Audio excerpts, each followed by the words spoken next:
अकादमिक सत्र 21-22 में दक्षता उन्नयन कार्यक्रम के क्रियान्वयन हेतु दिशा निर्देश ये हमने जारी किए हैं। इस सत्र में 3 से 8 के जो विद्यार्थी हैं उनका विभाजन बेसलाइन टेस्ट के आधार पर करना है और 2 समूह में करना है, अंकुर और तरुण। पिछले बार के दक्षता उन्नयन में और इस बार में एक ही अंतर है कि 6 से 8 में उमंग समूह हमने नहीं रखा है। क्यों नहीं रखा? या हमारे विशेषज्ञों ने बताया कि अपन उमंग समूह नहीं रख सकते। हमने भी ये प्रश्न पूछा क्यों नहीं रख सकते। इन्होंने कहा कि सर वो पिछले सत्र में मान लीजिए जिस स्तर पे था और कुछ भूल गया है तो हमें एक स्तर नीचे से ही उसको लेके चलना चाहिए। उमंग में हम बात कहां कर रहे हैं? हम जब कक्षा स्तर की बात करेंगे, जब उस स्तर पे आ जाएगा ना तब उमंग की बात शुरू होती है। उमंग मतलब यदि 6 से 8 का बच्चा है तो 6 से 8 स्तर का यदि उसे ज्ञान है तो हम उसको उमंग स्तर मानते थे। और इसलिए अभी हमें 2 ही स्तर, 2 ही समूह बनाना है, एक अंकुर का और एक तरुण का। और इसलिए ये क्यों करना है? क्योंकि कक्षा 1-2 में यदि हम गणित की बात करते हैं तो अंक पहचान, संख्या पहचान और जोड़, ये 3 गतिविधियां हैं। तो जब बच्चे एक साथ बैठ के काम करते हैं तो शिक्षक को भी पता है कि मुझे इन 8 बच्चों को या 6 बच्चों को केवल आज मैं अंक पहचान का गतिविधि करा रहा हूं, फिर इनको संख्या कराऊंगा, फिर जोड़ कराऊंगा।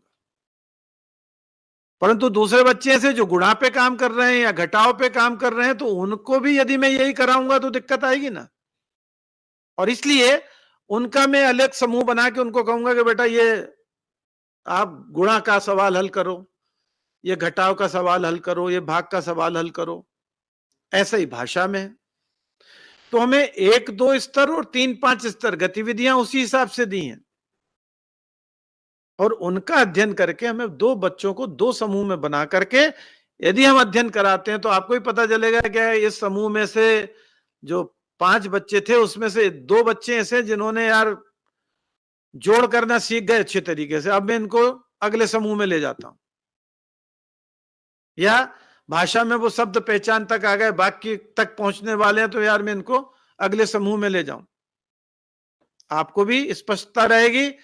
सीएससी सर भी पूछेंगे तब शिक्षक बता पाएंगे, राज्य से कोई पूछेगा, जिले से कोई पूछेगा, या हम पालक को भी बता सकते हैं कि यार तुमने बहुत अच्छा सहयोग किया, पिछले 1 महीने से मैं देख रहा हूं आप बराबर बच्चे को पढ़ा रहे हैं, देखो आपके बच्चे को पहले ये नहीं आता था और अब वो ये करने लग गया है, बहुत मेहनती है बच्चा, मेहनत कर रहा है, आप थोड़ा और सपोर्ट करिए उसको। You can motivate them. तो इस तरीके से आप उनको एक साथ शिक्षण करा लें। अब समस्या ये बहुत विकट समस्या है ये भी कि कौन किस समूह को पढ़ाएगा। तो भाई यहां तो विद्यालय में शिक्षकों के बीच यदि कहीं द्वंद्व की स्थिति है तो सीएससी जो है उसका डिसाइडिंग ऑफिसर हो जाता है, हेडमास्टर नहीं है तो, कि भाई ये 1-2 का काम करेंगे और ये 3 से 5 का करेंगे, मतलब ये अंकुर का काम करेंगे, ये तरुण का करेंगे, और कहीं एक शिक्षक है तो फिर कोई विवाद की स्थिति है ही नहीं, फिर तो दोनों समूह में थोड़ा थोड़ा समय देना है।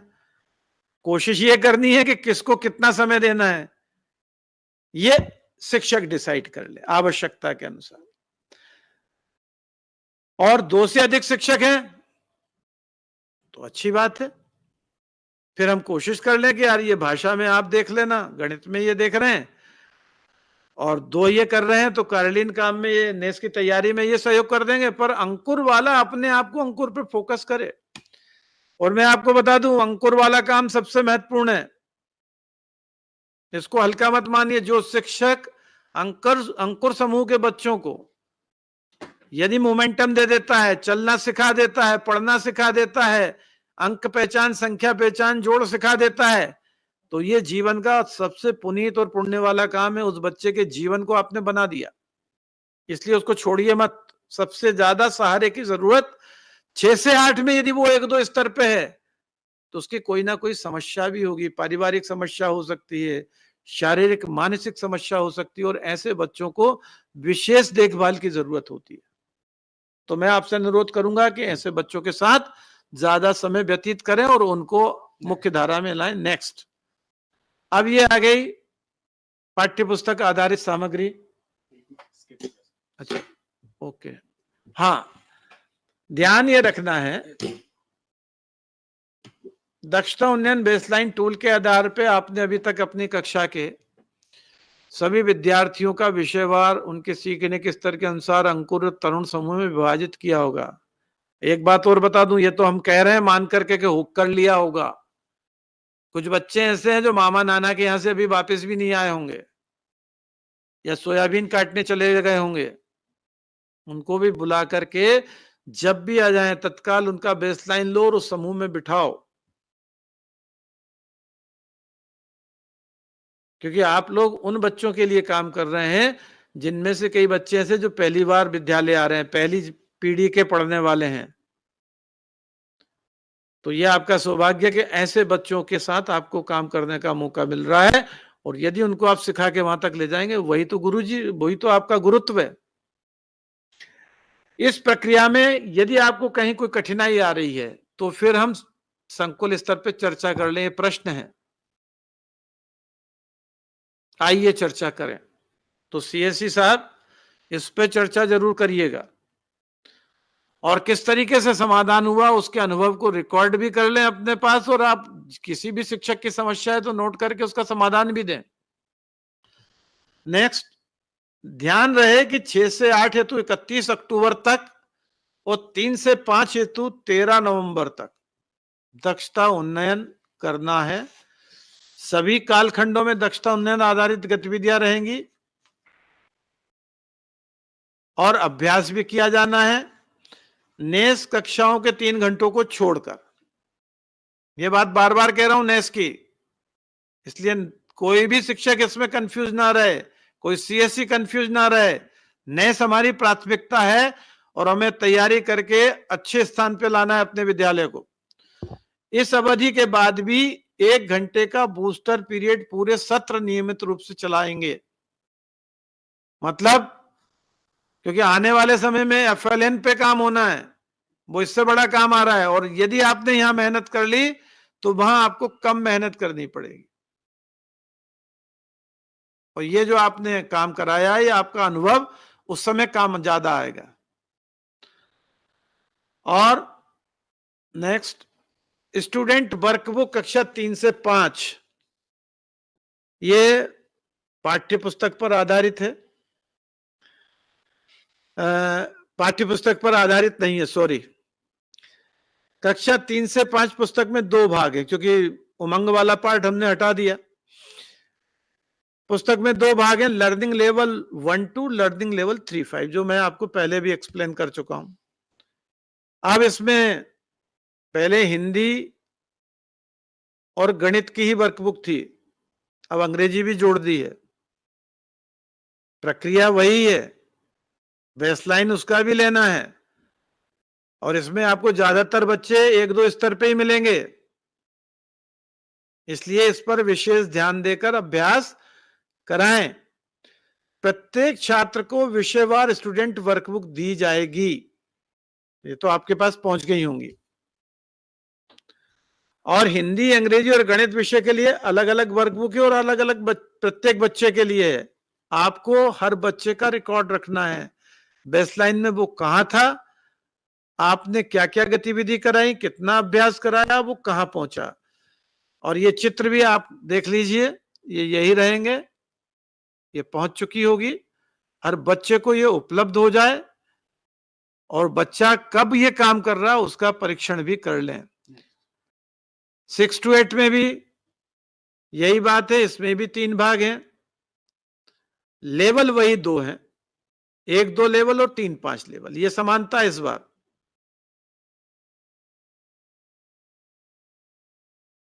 हिंदी, अंग्रेजी और गणित विषय के लिए अलग अलग वर्कबुक है, प्रत्येक बच्चे को है। नेक्स्ट, दक्षता उन्नयन वर्कबुक, अब चूंकि कंटेंट की बात आ गई है तो मैं चाहूंगा कि हमारे जो विशेषज्ञ हैं हिंदी के, मिस्टर खरे, वो आपको संवाद करेंगे और उसके बाद गुप्ता जी इसमें देखेंगे। इधर आ जाओ, इस साइड आ जाओ।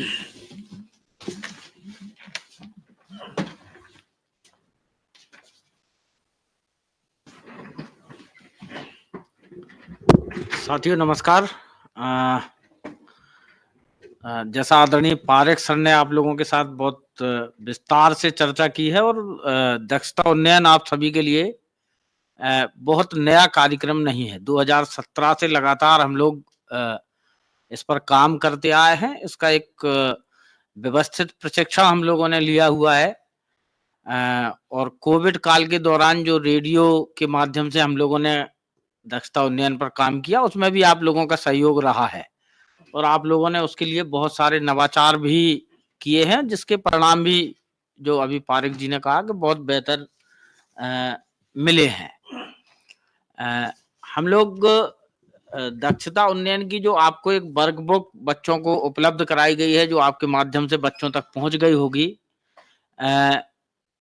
उस वर्कबुक में अभ्यास के अवसर बच्चों को दिए गए हैं। 2017 में हमने आपको एक शिक्षक मार्गदर्शिका प्रदान की थी, उसमें विस्तार से उन गतिविधियों को दिया गया था। 2018 से हमने वो जो गतिविधियां थी उनका एक संक्षिप्त स्वरूप उसी अभ्यास पुस्तिका के एक कॉर्नर पर हमने चस्पा कर दिया था, अंकित कर दिया था, जो आप लोगों को निश्चित रूप से उसमें मार्गदर्शन का के रूप में सहयोग कर रहा था।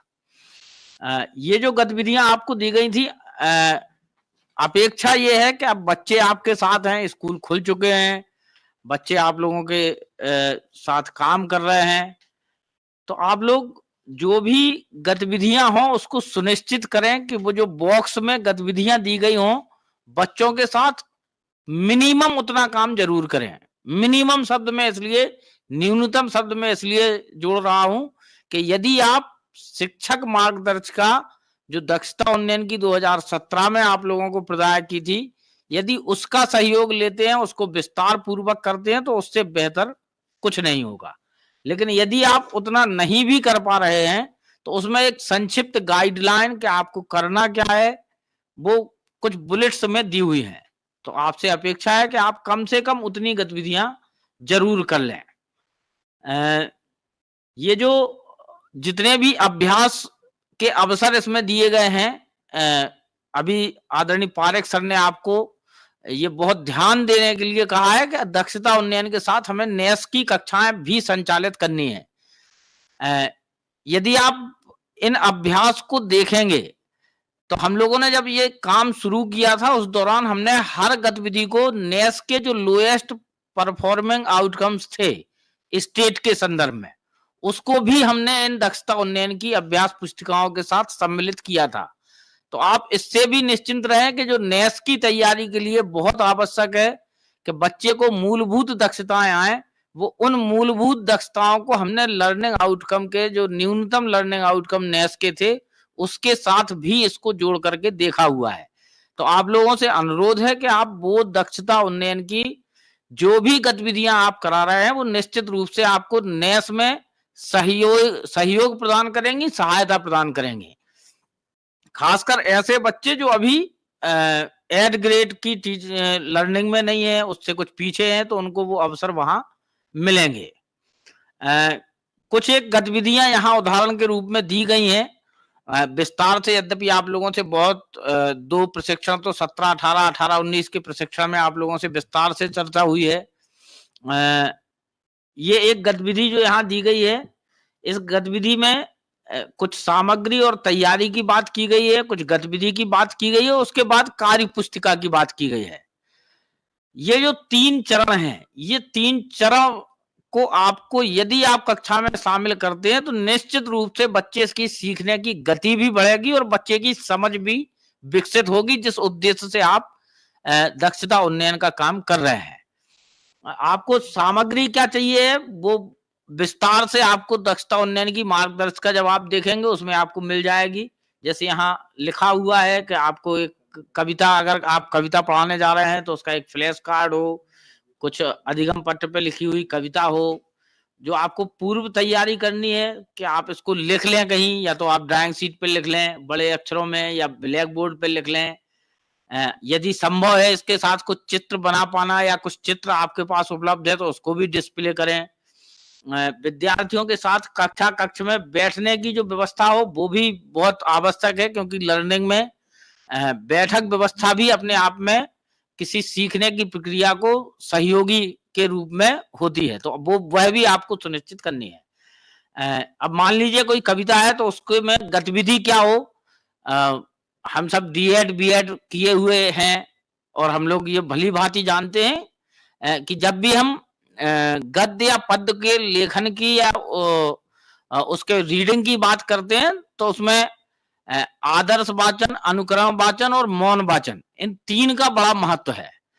तो वही प्रक्रिया आप यदि उस कविता के साथ दोहराते हैं, शिक्षक स्वयं आदर्श वाचन करे, हाव भाव के साथ करे, ऊंची आवाज में करे, फिर अनुक्रम वाचन के रूप में बच्चों को दोहराने के लिए कहे।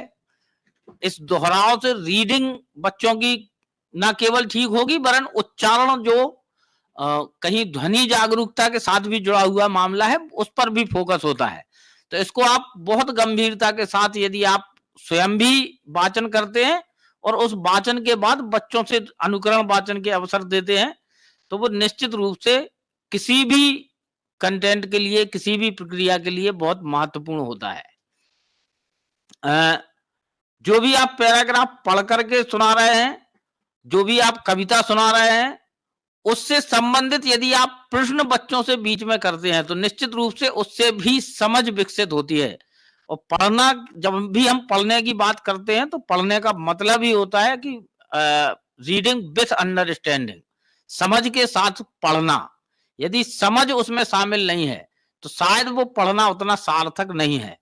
तो आपसे अनुरोध है कि आप जब भी कोई इस तरीके की गतिविधि कक्षा में कर रहे हो तो उसके साथ कुछ छोटे प्रश्न भी बच्चों के साथ पूछते रहें, करते रहें, जिससे बच्चे की समझ को आपको आकलन करने में सुविधा रहेगी और आप ये समझ पाएंगे कि जो बातचीत, जो संवाद, जो कविता, जो कहानी, जिस कंटेंट के साथ आप काम कर रहे हैं वो कितना डिलीवर बच्चे के तक हो पाया है।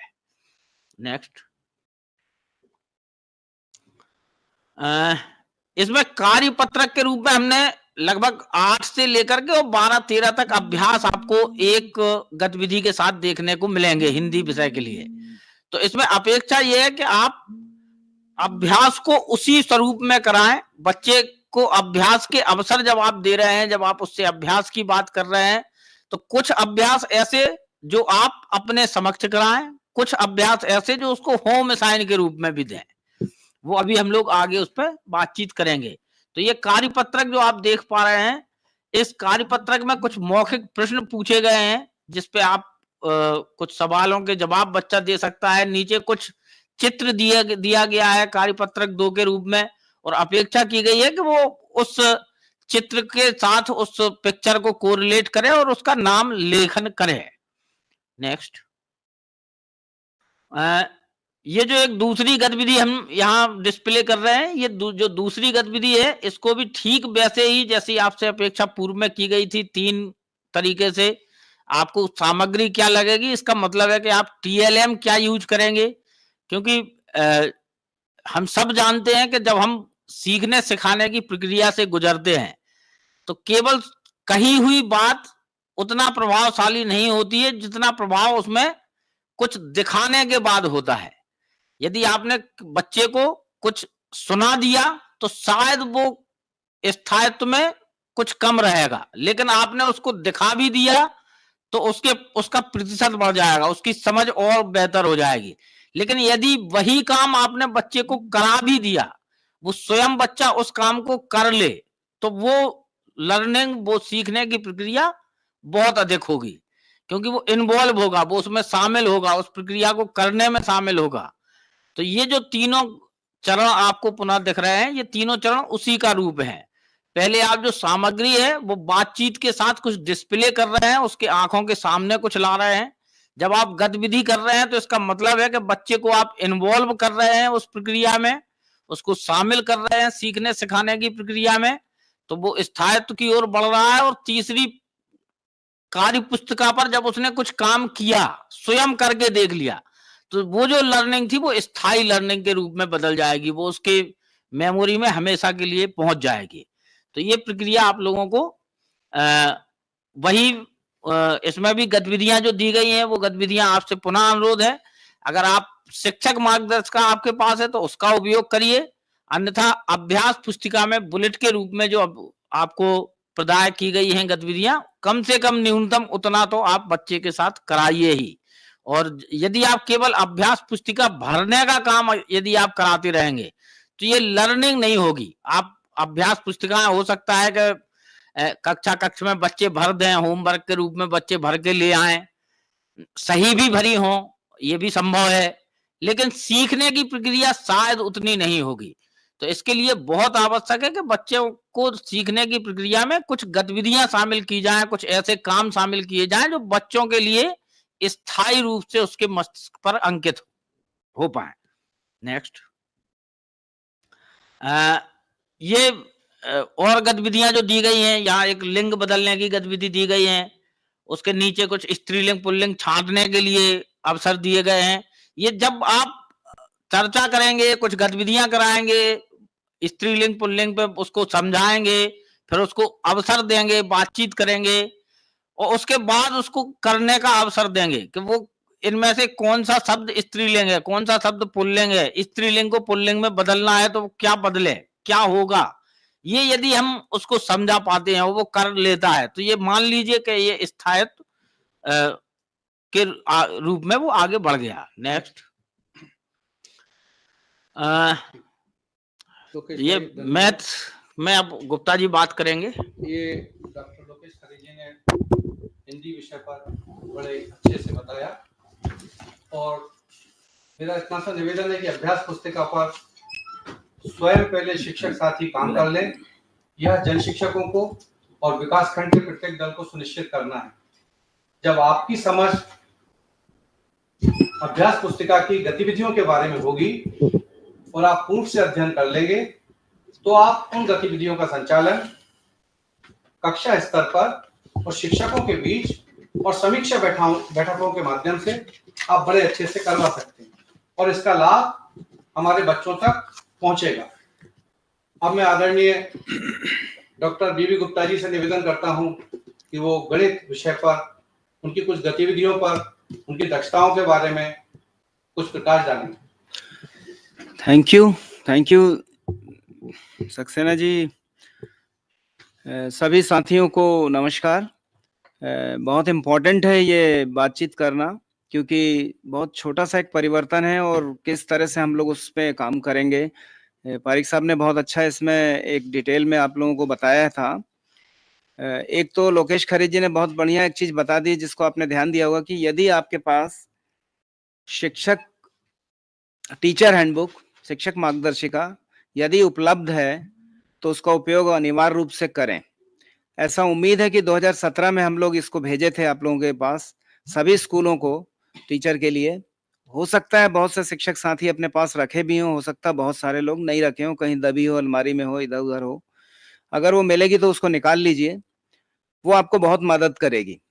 फिर भी हम लोगों ने 2018 में के बाद जब ये दक्षता उन्नयन की किताबें बनी तो इसमें जैसा कि लोकेश जी ने बताया था कि जो भी जहां से भी वर्कशीट स्टार्ट थे उसके राइट साइड में एक छोटे से बॉक्स में पीले रंग से उसमें दिया हुआ था उन्हीं टीचर हैंडबुक का जो संक्षिप्त रूप जो बुलेट पॉइंट से दिया हुआ है कि इसमें इस तरह की गतिविधियां कराएं।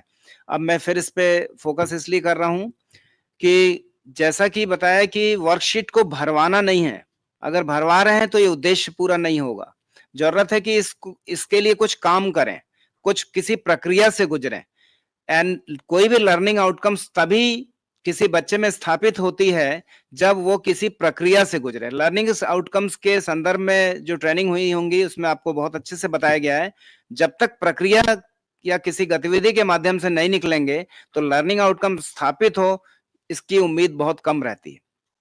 इसलिए जरूरत है कि इसमें दी गई किताब में ही, वर्कबुक में ही दी गई गतिविधियां या वर्कबुक की अगर गतिविधियों वाली यदि आपके पास टीचर हैंडबुक है, इन दोनों में से कहीं से भी आप अगर पहले गतिविधि कराएं बच्चे को, मतलब उस प्रक्रिया में लाएं और उसके बाद इस वर्कशीट पे काम करने को कहें, तो आप निश्चित तौर से बच्चा जब इस वर्कशीट पे काम करेंगे तो उसमें उनकी अंडरस्टैंडिंग, उनका दिमाग, वो पूरी तरह से उसमें इन्वॉल्व होंगे। तब जाके उस काम के करने में, या जो भी हिंदी का हो या गणित का हो, जो भी प्रश्न हो, उन प्रश्न को करने में अच्छा महसूस करेंगे। अभी आप लोगों को इस तरह से अगर आप इस गतिविधियों को कराने के उपरांत यदि आप आगे बढ़ते हैं, निश्चित तौर पे हमारे बच्चे उसको समझ के साथ कर पाएंगे। मैं अभी फिर से ये क्यों इम्पोर्टेंट है गतिविधि करना और उसके साथ वर्कशीट पे काम करना, वर्कशीट को भरवाना नहीं है, इस पे बहुत ध्यान रखेंगे। भरवाना बहुत आसानी से बच्चे घर में भी भर सकते हैं, बहुत आसानी से बच्चे क्लासरूम में भी भर सकते हैं, लेकिन ये इसका उद्देश्य है ही नहीं। अब आपको फिर से एक चीज हम बता दें कि जैसा कक्षा 3 से 5 के लिए दक्षता उन्नयन की वर्कबुक है और उसी प्रकार से कक्षा 6 से 8 के लिए वर्कबुक है, उसमें एक पहले शुरुआती लेवल जो है वो कक्षा 1 और 2 का है। कक्षा 1 और 2 के लेवल में बहुत मोटा मोटा चीज अगर ध्यान दें कि आकृतियों की पहचान, जिसमें 3D टर्म लिखा है, लेकिन उसको ऐसा समझें कि त्रिविमीय आकृतियां और द्विविमीय आकृतियां कक्षा 2 में ही शुरू हो जाता है। तो आपको किसी डिब्बे का चित्र, बक्से का चित्र, किसी अलमारी की वस्तु अगर पड़ी है, ऐसी चीजों को दिखाएं तो इसमें बताएंगे तो बच्चे 3D को आसानी समझेंगे। इसमें गतिविधियों में बात ली गई है। उसके साथ अभी इसमें क्या क्या कंटेंट कक्षा 1 और 2 में लिया है, ये जानना जरूरी है कि इतनी अगर बच्चे लंबे गैप के बाद भी आ रहे हैं, लेकिन ये बेसिक बातें अगर बच्चे जान जाते हैं तो आगामी जिस कक्षा में वो पढ़ रहे हैं उसमें उनको सहूलियत होगी। तो इसमें एक तो स्थानीय मान और एक पैटर्न, एक संख्याओं की तुलना, किसी संख्या से मान लीजिए 25 से ठीक पहले वाली संख्या कौन सी है, 25 के ठीक बाद वाली संख्या कौन सी है। 25 से पहले वाली संख्या अगर पूछेंगे तो बच्चा कुछ भी बोल सकता है, 5 भी बोल सकता है, लेकिन आपका अगर उद्देश्य है कि ठीक पहले की संख्या पूछना, तो बच्चा अगर 25 से पहले का बोलेंगे तो उस समय बच्चे को 24 ही बोलना चाहिए। और अगर आपको आपके क्वेश्चन पूछने का तरीका 25 के पहले कौन सी संख्या आती है, तो वो कोई भी संख्या बोल सकता है 25 से पहले की। इसलिए अपने क्वेश्चन करने और उसमें बहुत ध्यान रखिएगा। जैसा इसमें तो एक तो पैटर्न, तुलना करना और जोड़ना और घटाना, ये दो चीज लेवल 1, 2 मतलब कक्षा 1 और 2 में दी गई है। इतना अगर आप कराते हैं, कक्षा 3 से 5 के बच्चों की मैं बात कर रहा हूं इस समय, जो कक्षा 3 से 5 के बच्चों का समूह है, उसमें भी कक्षा स्तर 1 और 2 का जो विषय वस्तु दिया गया उसकी बात कर रहा हूं, जिसमें संख्याओं की समझ, जोड़ना और घटाना, ये 3 ही बात इसमें ली गई है। थोड़ा सा आकृतियों से संबंधित कुछ बातें की गई हैं और मापन का, जैसे लंबाई बीते से नापना या कदम से नापना, ये एक बात की गई है। तो इतना अगर आप कराते हैं तो है। इसी प्रकार से वही बच्चे जो कक्षा 3 से 5 के हैं, अगर ये बच्चे थोड़ा सा और आगे बढ़ते हैं, कक्षा 3 से 5 वाले स्तर पे आते हैं, उस समय उनके पास संख्याओं की समझ, जिसमें स्थानीय मान, संख्याओं की तुलना तो रहेगा ही, और इस समय नंबर सेंस डेवलप होना चाहिए। नंबर सेंस डेवलप होने का मतलब संख्या बोध। इसमें अगर किसी 5 की बात कर रहे हैं तो बच्चा यदि 5 चीजें उठा लाता है, 5 कंकड़ ले आता है, 5 टेबल, 5 कुर्सी, 5 पंखे, कुछ भी पर्यावरण में, आसपास के वातावरण में गिन लेता है, कर लेता है, तो ये इतना ही काफी नहीं है। ये पता होना चाहिए 5 2 से कितना ज्यादा है, 8 से कितना कम है, 5 के संदर्भ में आसपास जो कुछ हो सकता है सब बच्चे से बनना चाहिए। तो तब जाके नंबर सेंस, मतलब उसको पता चलेगा 5 का आशय क्या है। खाली 5 वस्तुएं ला देना, 5 वस्तुएं गिन देना ही नहीं होगा। मतलब ये इसी के अंतर्गत आता है। मतलब इसी के बाद जब संख्याओं की तुलना बच्चे करते हैं तो उस समय आसानी से वो बता पाएंगे। इसके बाद जोड़ना, घटाना और ये समय, गुणा और भाग, ये कक्षा 3 से 5 स्तर में। कक्षा 3 से 5 के बच्चों के लिए 2 स्तर निर्धारित हैं, कक्षा 1 और 2, और दूसरा स्तर है कक्षा 3 से 5, जिसमें अंकुर और तरुण उसे कहा गया है। कक्षा 1 और 2 को अंकुर और कक्षा 3 से 5 को तरुण। तो इसका बहुत ध्यान रखेंगे। बातचीत करते समय जब बच्चों को के साथ चर्चा करेंगे, बच्चों से बातचीत करेंगे, तो ये कोशिश करेंगे कि वो बच्चों की समझ उसमें इन्वॉल्व होनी चाहिए। इसलिए गतिविधि का अगर मौका देते हैं तो यही इसका सबसे बेहतर तरीका है। लर्निंग आउटकम्स की परिभाषा जब हम लोग बातचीत पहले कई बार किए हैं कि लर्निंग आउटकम्स क्या है, तो बच्चे के अंदर यदि लर्निंग आउटकम स्थापित करना है, विकसित करना है, इसका मतलब ये कि बच्चा किसी प्रक्रिया से गुजरे। तो वो रोट लर्निंग का उसमें कहीं भी जगह फिर नहीं बचेगी। इसी प्रकार से कक्षा 6 से 8 में अब हम आते हैं। कक्षा 6 से 8 में भी 3 स्तर थे, अंकुर, तरुण और उमंग। इस समय साथियों उमंग को इसमें से अभी हटा दिया गया है। उमंग को क्यों हटाया गया, जैसा अभी सुबह की बातचीत में, अभी शुरुआती बातचीत में कहा गया था कि N-1 एक ब्रिज कोर्स के रूप में जस्ट पहली कक्षा, जैसे कक्षा 6वीं का बच्चा है तो उसको 5वीं के स्तर, 5वीं में जो लर्निंग आउटकम्स हैं उस पे आधारित एक सामग्री आपको दी जा रही है, जो अभी आप करवाएंगे दक्षता उन्नयन के बाद। इसी प्रकार से कक्षा 7 के लिए जब बच्चा होगा तो उसके लिए कक्षा 6 पर आधारित, कक्षा 6 के लर्निंग आउटकम्स पर आधारित सामग्री आपको मिलेगी। इसी प्रकार से कक्षा 8 के लिए। लेकिन इस समय दक्षता उन्नयन के अंतर्गत इसमें लेवल कक्षा 1 और 2 का स्तर और कक्षा 3 से 5 का स्तर ही रखा गया है। इसमें उमंग वाला पोर्शन नहीं है। अब हम देखते हैं कि इसमें भी क्या दिया है। तो इसमें भी अगर कोई कक्षा 8वीं का बच्चा है या कक्षा 7वीं का बच्चा है और किसी प्रकार से वो कक्षा 1 और 2 के स्तर पर है, तो इसमें भी उन मुख्य अवधारणाओं को लिया गया है जो 2017 एनएस के लो परफॉर्मिंग लर्निंग आउटकम्स में आया था, कक्षा 3 में आया था, उसको इसमें ज्यादा स्थान दिया गया है। उस लर्निंग आउटकम्स को ध्यान में रख के इसमें बताया गया है, जिसमें संख्याओं की समझ, जोड़ना, घटाना और मापन में सिर्फ लंबाई को लिया गया है, लंबाई का मापन, क्योंकि कक्षा 1 में लंबाई पे ही ज्यादा फोकस है। लंबाई में वही कदम से, अमानक इकाइयों में, नॉन स्टैंडर्ड यूनिट्स में मापन, जैसे वीते से, उंगलियों से, कदम से मापन करना। ये कक्षा 6 से 8 की मैं बात कर रहा हूं। ये इसलिए करना पड़ रहा है कि कुछ बच्चे ऐसे हो सकते हैं, बहुत कम होंगे वो, जो कक्षा 1 और 2 स्तर पे हो सकते हैं। तो उनके लिए आपको इस तरह से वर्कशीट में जगह है। वर्कशीट में हर 2 वर्कशीट में पहली वर्कशीट जब शुरू होगी उस अवधारणा संबंधित, उसमें एक गतिविधि के लिए जगह राइट साइड में दिया गया है।